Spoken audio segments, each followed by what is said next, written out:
Bagamat man nga po mga idol nagawa ng maipanalo ng Golden State Warriors ang last game laban sa Phoenix Suns, marami pa rin dito ang duda sa kanilang team dahil sobrang nahihirapan nga silang manalo kahit undermanned ang lineup ng kalaban. Kaya ito na nga ang mismong rason bakit posibleng bumagsak na naman sila muli sa ibaba ng standings kapag nagsunod-sunod pa ang talo. Especially ang game bukas ng umaga laban sa best team na Cleveland Cavaliers kung saan masusubukan sila.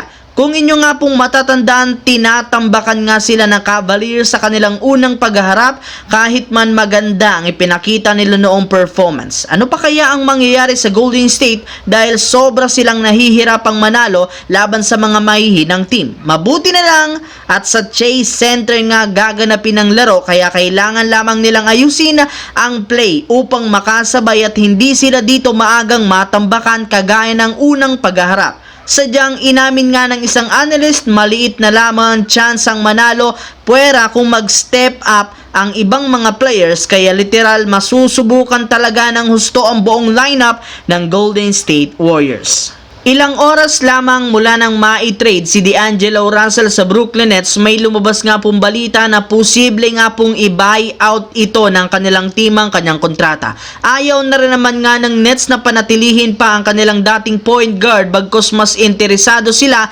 sa 3 second round pick na ibinigay ng Los Angeles Lakers. Kaya malaki ang tsansang maging isang ganap na free agent si D'Angelo sa mga susunod na araw kapag opisyal na siyang tinanggal.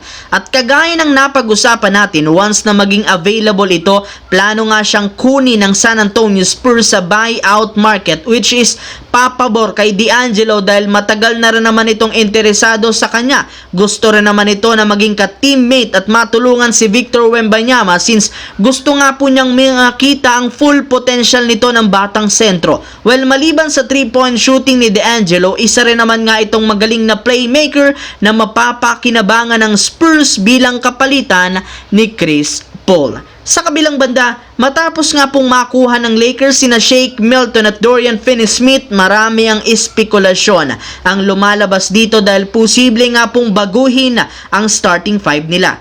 Basically, matunog dito si Dorian Finney-Smith ang ilagay pero dahil maganda ngayon ang takbo ng starting lineup na sina Reeves, Christie, Lebron, Hachimura at Anthony Davis, malabo nga itong palitan pero may tsansa para namang ang ibalik si Max Christie sa second unit para pangunahan ng bench scoring. Basically, papalitan ni Dorian Finney-Smith si Christie kung sakaling mag-struggle muli ito. Mas makakatulong nga daw ito kay Lebron lalo pat may shooting rin naman ito, may laro sa loob at maaasahan sa depensa. Pero syempre, hanggat epektibo ang gamit na starting 5 ni Coach JJ Redick, malabo nga itong palitan sa ngayon.